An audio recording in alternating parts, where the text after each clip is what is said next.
Je vous retrouve pour notre troisième séance de wedging où nous allons parler un peu des fautes récurrentes dans la mécanique du mouvement, dans la dynamique du mouvement et de deux grandes catégories de joueurs que je rencontre.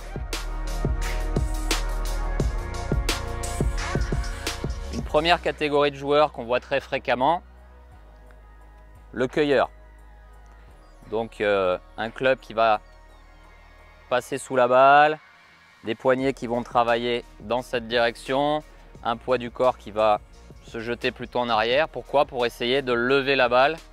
Et c'est une conception qu'on peut avoir au départ en se disant tiens, en me jetant en arrière et en essayant de passer sous la balle, je vais pouvoir la monter. Ce qui est plutôt catastrophique au wedging parce que ça entraîne beaucoup d'erreurs de contact et beaucoup d'erreurs de profondeur, de gestion de la profondeur. Premier exercice pour éviter cette faute et cette idée de passer sous la balle, de l'accueillir et d'arriver un tout petit peu plus pincé, glissé après la balle, c'est-à-dire légèrement descendant au moment de l'impact. Donc je place un stick ici à 2 longueurs de tête de club, comme ça, de la balle. Je viens me mettre en posture, toujours la balle bien centrée, et je vais taper des balles sans toucher ce stick-là. Donc je ne cherche pas non plus à exagérer fortement, mais mon club doit passer légèrement au-dessus de ce stick et revenir légèrement au-dessus de ce stick. Ce qui favorise une frappe descendante.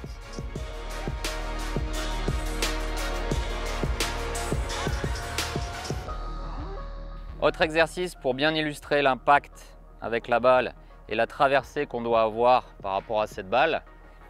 Ce petit exercice, donc on place un stick au sol ou une balle au niveau de ma tête, l'ombre de ma tête, pardon.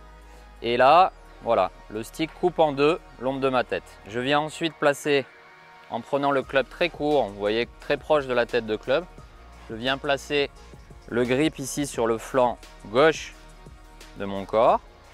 Voilà, l'ombre de la tête bien sur le stick. Et je fais des toutes petites montées, ce n'est pas ce qui nous intéresse, mais voilà, je viens sentir l'impact où ma tête est restée sensiblement sur le stick, l'ombre de ma tête, et je viens bien sentir cette traversée rotative avec ma tête, l'ombre de ma tête qui reste sur le stick. Ça permet de sentir le club légèrement en avant et ce côté très rotatif du corps bien dans les angles. Une fois que je l'ai fait plusieurs fois à vide avec mon ombre, je viens sur la balle et je vais taper quelques balles avec la même sensation, c'est-à-dire une petite montée et une belle traversée en rotation avec les mains toujours tenues légèrement en avant et un finish un peu tenu.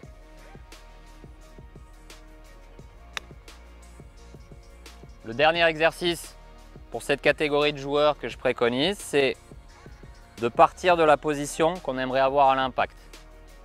Donc la position d'impact, ça serait, je me place neutre ici à l'adresse. Je viens mettre le shaft très légèrement en avant. En même temps, je viens porter le poids légèrement sur ma jambe gauche et ouvrir un peu l'ensemble du corps, un peu plus les hanches que les épaules. Voilà, ça serait la position d'impact que je souhaite avoir, à contrario de celle-là. Voilà, cette position d'impact. Et je pars de là. À vous de jouer les cueilleurs. Autre catégorie de joueurs que je rencontre assez souvent, plutôt chez les joueurs experts, des joueurs qui ont trop de profondeur de contact, c'est-à-dire un club qui arrive fort au moment de l'impact ou avec une face de club légèrement fermée, mais qui va créer une balle qui sort très vite du club et qui est difficile à contrôler en profondeur. Pour ces joueurs, je préconise un exercice progressif. Donc, première étape, on prend sa baguette, on plante un tee au-dessus de la baguette, au ras de la baguette. Je pose la balle après sur ce tee. Et l'idée est de venir glisser légèrement sur la baguette sans la taper trop violemment. D'accord? Donc l'idée est de faire glisser le club sur la baguette.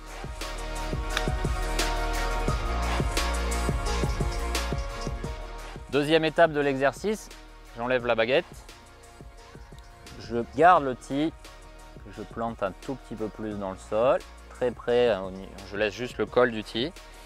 Et l'idée, c'est de lui couper un peu les pattes à ce tee. C'est-à-dire, je prends le tee, la balle, et je vais essayer de ne pas trop toucher l'herbe. Je vais juste vraiment glisser sur l'herbe et je vais prendre que le tee et la balle.